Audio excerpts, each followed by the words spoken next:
In the last episode, Gideon's triumph gave way to tragedy. He made an ephod that became a snare. His son Abimelech slaughtered 70 brothers on a single stone. Jotham cursed Shechem and Abimelech from Mount Gerizim. Fire consumed fire. A millstone crushed the would-be king. After Abimelech, there arise to save Israel Tola, son of Puah, the son of Dodo, a man of Issachar. He lives in Shamir in the hill country of Ephraim. He leads Israel 23 years. Then he dies and is buried in Shamir. He is followed by Jair of Gilead. He leads Israel 22 years. He has 30 sons who ride 30 donkeys. They control 30 towns in Gilead, which to this day are called Havoth-Jair. Jair dies and is buried in Kaman. 2 judges, 45 years. The text gives few details. The cycle pauses, but it will not stop. Again, the Israelites do evil in the eyes of the Lord. They serve the Baals and the Ashtoreths, and the gods of Aram, the gods of Sidon, the gods of Moab, the gods of the Ammonites, and the gods of the Philistines. They forsake the Lord and no longer serve him. 7 false gods. Israel gathers idols like a collector gathers treasures. The anger of the Lord burns against Israel, and he sells them into the hands of the Philistines and the Ammonites. For 18 years they oppress all the Israelites on the east side of the Jordan, in Gilead, the land of the Amorites. The Ammonites also cross the Jordan to fight against Judah, Benjamin, and Ephraim. Israel is in great distress. Oppression from east and west, the land groans. The Israelites cry out to the Lord, "We have sinned against you, forsaking our God and serving the Baals." The Lord replies to the Israelites, "When the Egyptians, the Amorites, the Ammonites, the Philistines, the Sidonians, the Amalekites, and the Maonites oppressed you, and you cried to me for help, did I not save you from their hands? But you have forsaken me and served other gods, so I will no longer save you. Go and cry out to the gods you have chosen. Let them save you when you are in trouble." God's answer is sharp. "You have cried before, and I delivered you. You returned to idols. Now let those idols save you." But the Israelites say to the Lord, "We have sinned. Do with us whatever you think best, but please rescue us now." Then they put away the foreign gods among them and serve the Lord, and he can bear Israel's misery no longer. God sees their suffering. Despite their repeated betrayals, he cannot remain unmoved. Mercy stirs in the heart of the Lord. When the Ammonites are called to arms and camp in Gilead, the Israelites assemble and camp at Mizpah. The leaders of the people of Gilead say to each other, "Whoever will take the lead in attacking the Ammonites will be head over all who live in Gilead." They need a warrior. They need a leader. But the man they will choose is one they had thrown away. Jephthah the Gileadite is a mighty warrior. His father is Gilead. His mother is a prostitute. A mighty warrior, the son of a harlot. Greatness and shame bound together. Gilead's wife also bears him sons. When they grow up, they drive Jephthah away. They say, "You are not going to get any inheritance in our family because you are the son of another woman."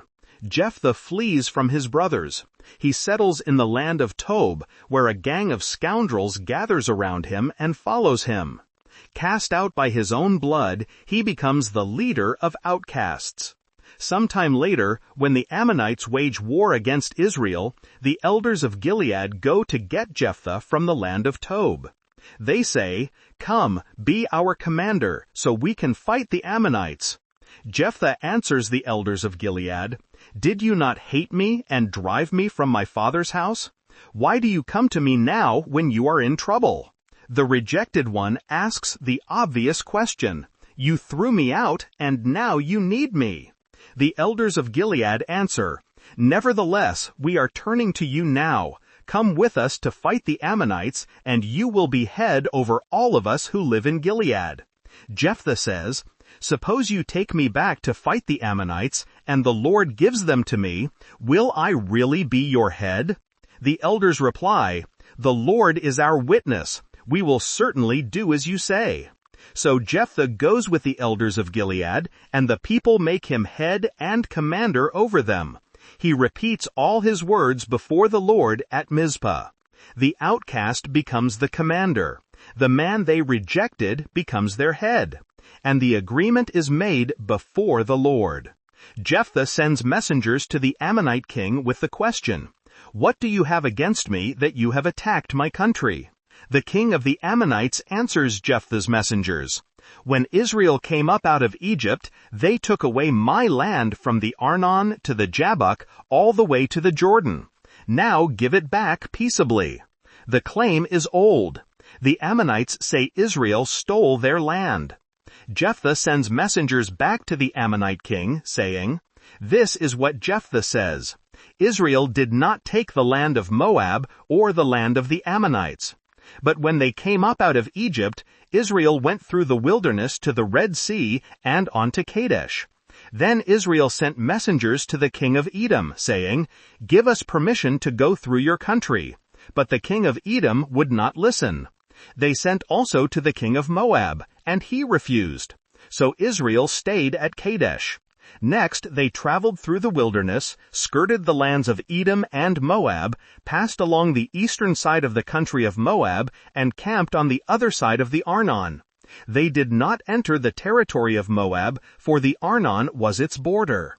Then Israel sent messengers to Sihon, king of the Amorites, who ruled in Heshbon, and said to him, Let us pass through your country to our own place. Sihon, however, did not trust Israel to pass through his territory. He mustered all his troops and encamped at Jahaz and fought with Israel. Then the Lord, the God of Israel, gave Sihon and his whole army into Israel's hands, and they defeated them. Israel took over all the land of the Amorites who lived in that country, capturing all of it from the Arnon to the Jabbok and from the desert to the Jordan. Now, since the Lord, the God of Israel, has driven the Amorites out before his people Israel, what right have you to take it over? Will you not take what your god Chemosh gives you?